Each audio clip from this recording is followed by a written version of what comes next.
হরে কৃষ্ণ বন্ধুরা, কেমন আছো? আশা করি ভালো আছো। আমিও ভালো আছি।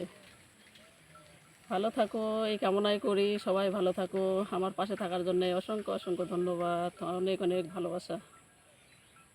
হরে কৃষ্ণ বন্ধুরা, ভালো থাকো। হরি বল, জয় নিতাই গৌর, হরি বল।